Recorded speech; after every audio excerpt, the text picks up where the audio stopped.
Everybody, welcome back to another edition of The Urban Platform Speaks.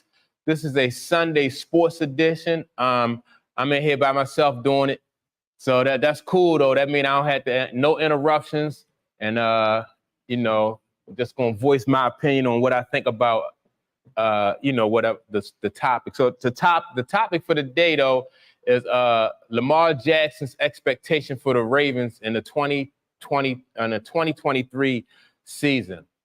Yesterday, the Ravens played the Eagles and they won. I think they won by 1 point. They played 19-20. So looking at this game, you really couldn't tell a whole lot because a lot of the guys who are playing right now not even going to be there when the season starts. So you really can't make an assessment of the players and the talent that they have on the team until probably about game 3 or so, about the third preseason game. So that's it. But what I do want to say is that I watched a few of Lamar Jackson's interviews, and he has some pretty high expectations for the Ravens for this year, which I think he should have. And so one of the things he was excited about was the new offense that they implemented. So this offense is going to be a more pass-friendly offense, which I think the Ravens are going to need Lamar to be, he has to pass more and not depend on his legs. I think though, but his legs and his running is his strength. So he still should know when to run and when not to run, and not take that talent away from him because that's his strength. Another thing he was excited about, he said, was he was looking forward to scoring more points because the offense, they're expecting them to, because they have some new weapons, they're expecting to make some big plays. And like I said, with big plays, hopefully will come more points. Then the fact that he has Odell Beckham on his team, a seasoned vet, Odell will, his experience in the league will help not only Lamar, but it'll help the younger players on the offense, like Zay Flowers. I think Odell will be good for Zay Flowers and Nelson Aguilar, because no matter what you say about Odell, he a professional. He keeps, he stays in shape. He know how to train, and he have experience. So that right there will help not only the receivers, but that will help Lamar. So in certain situations when they were communicating, Odell and Lamar will be able to, to figure out what play or what move, what will work best for the Ravens, on the field as far as communications. So I think Odell will, he'll be good for the Ravens, and also that young receiving core that they have.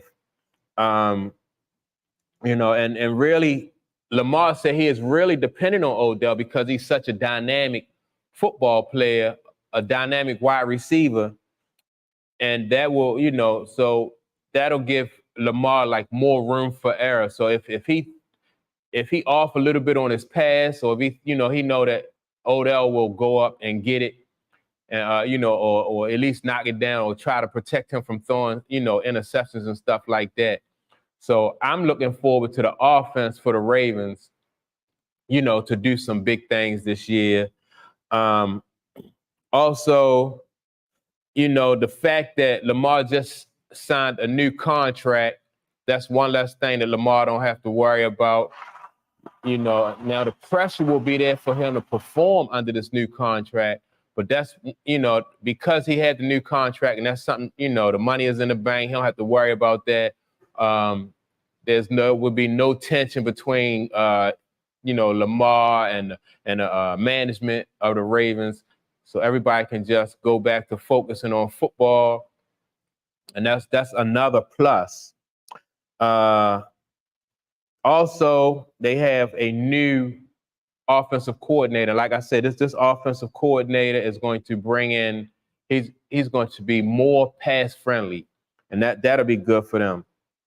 So on the offensive side of the ball, I think the Ravens, although even if, as long as I think Lamar is healthy, I think the Ravens the Ravens offensively will be pretty good. They'll be solid, above average next year. This coming 2023 season, they'll be at least above average as long as, Lamar can stay healthy. Now with their defense, that for me, the jury is still out on their defense because even though it was a preseason game, I watched them yesterday and I just seen them, like at certain times of the game, they give up chunks, they give up big plays, they give up chunks of field. And it's not so much like not just the players, but I think it's the scheme. I don't know why, even when you see like the veterans from last year, at times they gave up big plays and big chunks of real estate. So I think it's more so the scheme and not just the players, or it could be the coaching. Maybe like players are looking to make big plays. They might be like jumping, trying to jump and get an interception, or they'll get fooled by a look that they see on the field. So I'm looking, hopefully, if their defense can be more disciplined and at least keep their players, their opponents in front of them, and play solid, then I think the Ravens defense, that'll be good for them. The special teams, I don't even worry about, especially the kicking game. Justin Tucker, he like money in the bank. Yesterday against the Eagles, Justin Tucker made I know he made a 60-yard field goal, and that was just like, that joker just went straight down the middle. It wasn't no doubt that it was going. And then after that, I think he hit a 40-yard or so. Justin Tucker, like I said, Justin Tucker is money in the bank. So now, with all that being said, like, what do I think about, like, what are the Ravens in their conference, in their division? Like, where do I think they'll end up? I think in their conference, I think that they will be able to. I think they should come out in first. Cincinnati quarterback Joe Burrows right now. I'm not sure how long he's going to be out, but I know he's going to be out for at least a couple games. He hurt his calf, right? Wasn't it his calf muscle he hurt? Yeah, he out. I think he hurt his calf muscle. I think Cincinnati is trying to play it down, but they trying to make it seem like it's not really all that serious. I like Joe Burrow. I don't want Joe Burrow to be hurt. You know what I mean? I like to watch him play, but I just think that, like, Cincinnati is the team that I had finishing ahead of the Ravens this year. So if Joe Burrows is not in there for like the first 2 or 3 games, I think that gives the Ravens, even more of an advantage to finish, number one over, like the Steelers and the Cleveland Browns. So the Ravens, like I said, it's looking, to me, I think it's looking pretty good for the Ravens to finish first in their division. Now, so the Ravens will be number 1. I think Cincinnati still be number 2, and I'm gonna pick Cleveland because I like Cleveland for number 3 because I do like Deshaun Watson as a quarterback in Cleveland, and plus they got a main defense over there in Cleveland, so I like them. The Steelers, I know Steelers fans don't like it.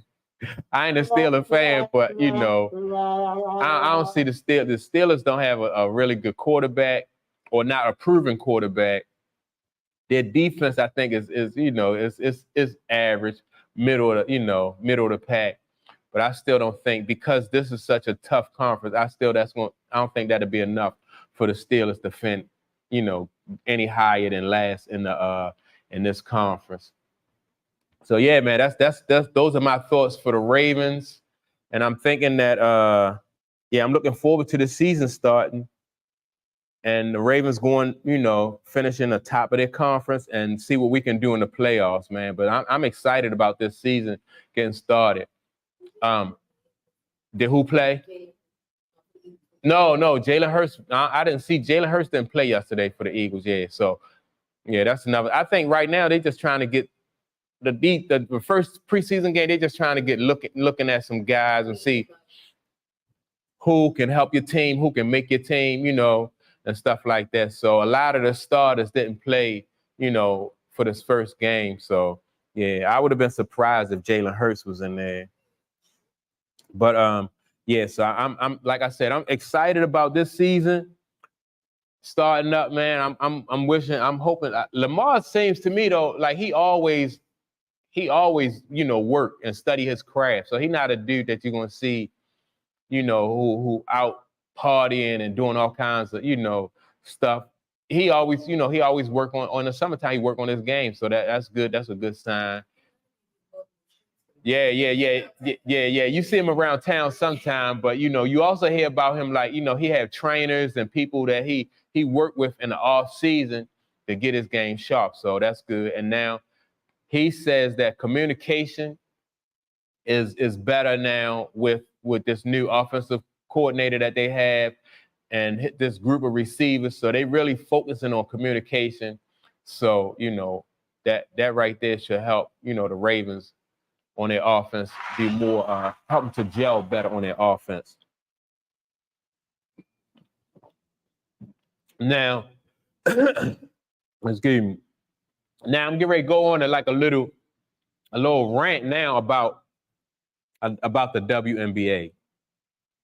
Now, I saw like some interview of the WNBA. A few of the WNBA players was asked, do they think that they should lower the rim in the WNBA? And my stance is like, I don't understand why these WNBA ball players are being so stubborn and not willing to at least give it a chance to lower the rim. So what I think, if you lower the rim to 9.5 feet, that will showcase like some of these girls in the WNBA are just so athletic, and that will showcase their athleticism. Then you have like the taller, what's the tall girl who played for Phoenix? Brittany Griner, and then the other girl from the Aces, Asia Wilson. These girls who dominate in the paint, that will make like them, if you lower the rim, that'll make it, that'll add more excitement in the paint, because when you go in that paint, you gotta be on your, you got to be on your game, because Brittany Griner and Asia Logan, they're gonna knock those shots down. I'm sorry, Asia Wilson, they're gonna knock these shots down. But for some reason, the girls in the NBA and the WNBA are just so bent and so stuck on that 10-foot rim. I think it'll make the game so much more, like I said, exciting, because you'll see some of the girls who slash to the boards, and you might, and more, I think you'll see more dunks. You'll definitely see more dunks if you just lower that rim just 6 inches. So, and my point is, and another thing, like the NBA, like throughout the years, have always made changes to the game. At one point in time in the NBA, you couldn't dunk. Yeah, they pushed the 3-point line back, a couple of times. Yeah, they was using the college. Now they got that, the professional NBA 3-point line. They pushed it back. They made the lane wider, So my thing is, if the NBA, and that's the best league in the world, if they willing to make changes and adjustments, then why can't the WNBA? I think it's almost like self-sabotaging, because you put yourself in you limit what you can do. Like right now, like the girls' game could be a little bit more exciting, but now it's just about, it's not exciting as much, because it just look like a bunch of people just picking. Yeah, you just running a play, you just picking and running off the picks and finding an open spot. Whereas though, if you lower that rim, some of those girls that are athletic, man, they're gonna take you off the dribble. Yeah, exactly. They might, you might see some women catch lobs and stuff like that. So it's just something to think about. Like, don't be so stuck in that mindset that you're not willing to change or experiment. Because I heard Candace Parker, like they asked Candace Parker about, do they think she think they should lower the rim? And she said no, because she just said no. She said just give women some time. and you'll be able, like maybe the next generation will be able to like drop step and dunk it, but not on a 10-foot rim. You know, you're not going to see too many women being able to, because right now, dunking, you got some young girls that's getting up. Yeah, you have women. You have women that are dunking, but still, like you have women that can dunk, but I mean, like, it'd be more exciting if, like, for women that can dunk in traffic, and that's 6 inches, because you have some women who are capable of playing like above the rim, like a little bit above the rim. So I think that's 6 inches. If you lower that rim 6 inches, then you're gonna be seeing people like Brittany Griner. She gonna get dunked on. You're gonna see Asia. I don't know why I keep calling her Logan. Asia Wilson, you know what I mean? Like, you might see her get dunked on, just like you see in the NBA. Like, the big guys get dunked on all the time by, like, by smaller players. So it'll be much more exciting. I'm telling you, I don't know why they sticking to this. It gotta be, give us time. If y'all haven't been able to, and if they haven't been able to, like, dunk consistently or in traffic on a 10-foot rim, and how old is the WNBA? At least like 20-something years, almost 30 years. I've been watching the WNBA. Like, it's just so much more that they can do on that rim. The ball is smaller,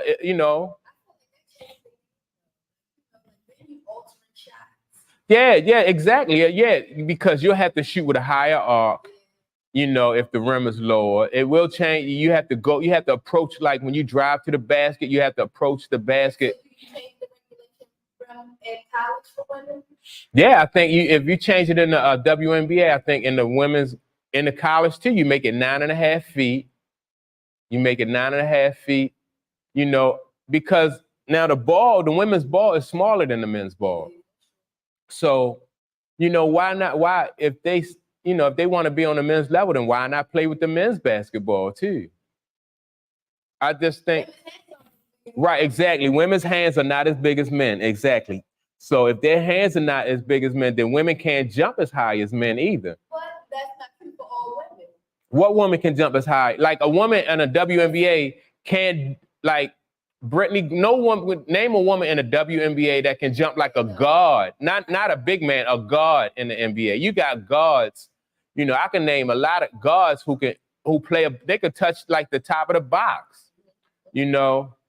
That's not the knock on the women, but if you lower that rim 6 inches, a lot of people I think more people will be getting dunked on. That's not like a breakaway, like Lisa Leslie, get a breakaway on and dunk the ball. That's cool, but I do want to see, you know what I mean, like them turn around and just dunk on somebody, man. Yeah, So yeah, just bring that athleticism. Yeah, that athleticism, because even if you could play above the rim as a guard, and you go in there and there's a big man in there, you still gonna have to alter your shot. You're gonna have to put a higher arc on it. You're gonna have to get rid of the ball a little bit sooner, you know what I mean? Sooner than you would, because you got to give yourself space to get that shot off. So yeah, I think they should really consider that. If they don't consider that, I think it's almost like self-sabotaging themselves, or putting a limit on what they can do on the court. So that's my rant for the WNBA.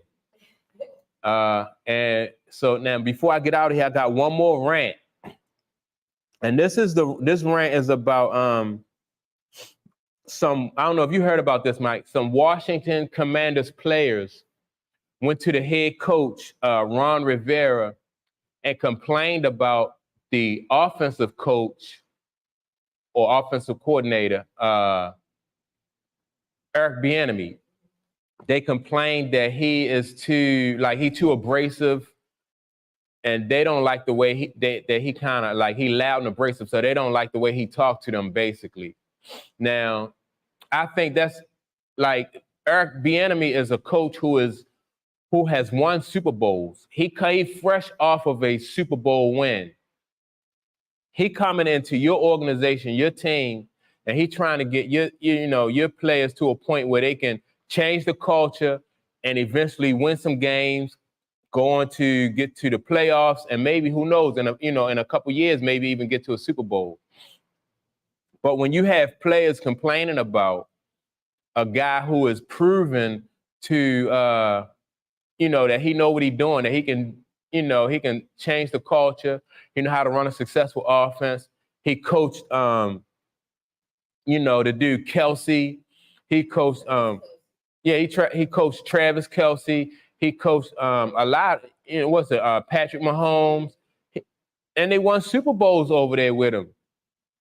So, no, he took this job with the Commanders because I do think that was like a lateral move, but I don't know what his, what's his plans, what's the big picture for him, like what his intentions are as far as his coaching. But if you got a guy coming in there that's proven, that know how to win, what makes you what makes you think that you can tell this guy how to coach you to prepare you for the next level? That's like you going to college and telling a professor, how to prepare you for life, or how to teach, or how to instruct you for life. It's backwards and it don't make sense.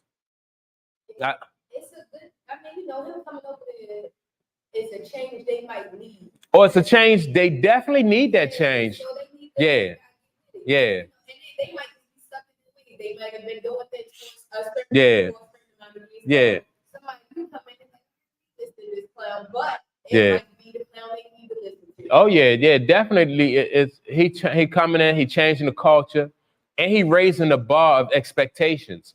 So if you're a player and you played for the Washington Commanders last year, and y'all didn't win any games, or y'all didn't win, you know that you're not doing. You got to do something. And if this guy is proven, then that's the guy that you need to be listening to. I think it was a good idea for Ron Rivera and the people who own the Commanders to bring in Eric Bieniemy, because he's a proven winner.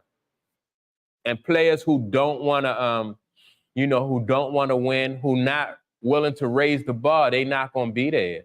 They definitely not going to be there. That's just like Deion Sanders with Colorado.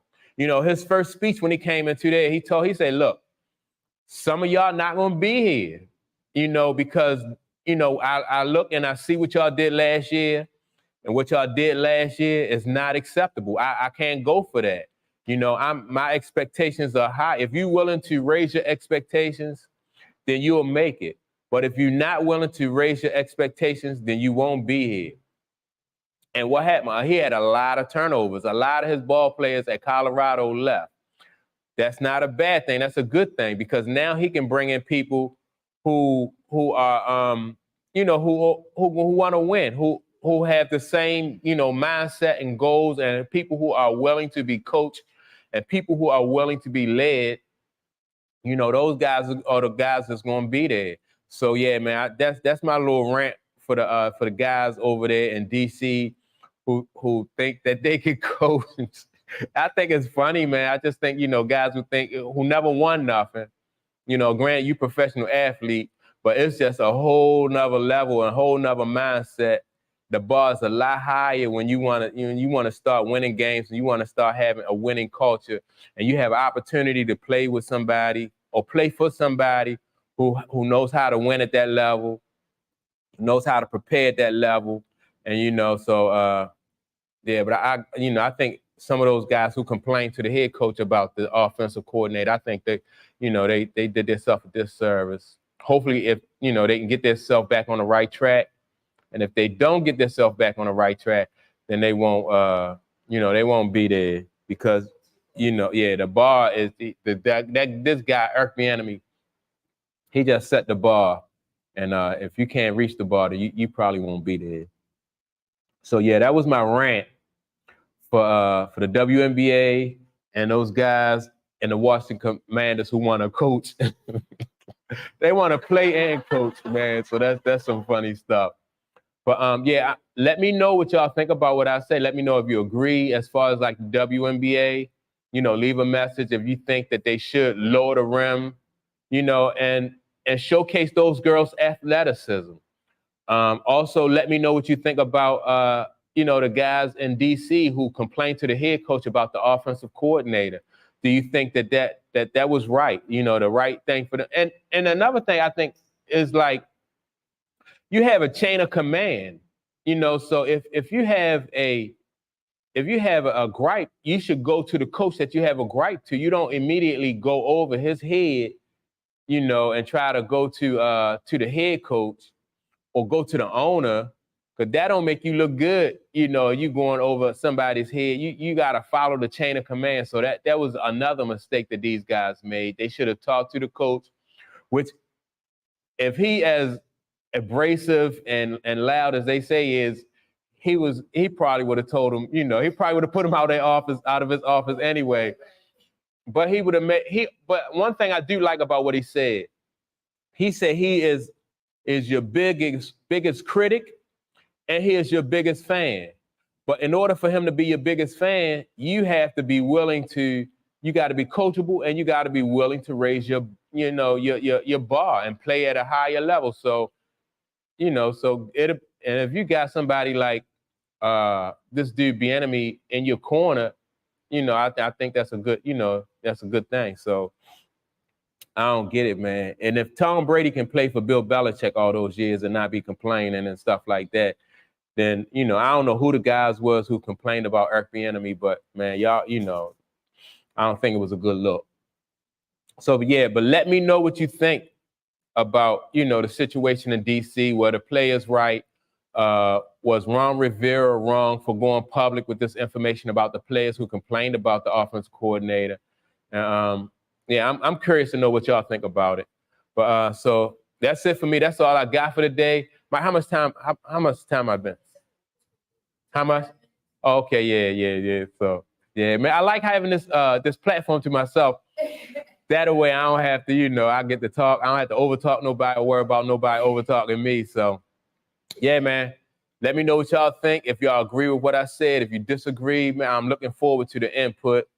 And I will see y'all next Saturday at 2 p.m. for the podcast we're doing. The next Saturday is going to be a crazy podcast. I'm going to be talking about relationships.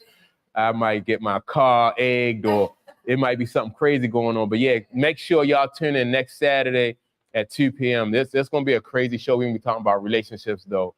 And I appreciate y'all. And yeah, make sure to like and subscribe. And we will see y'all next Saturday. Peace.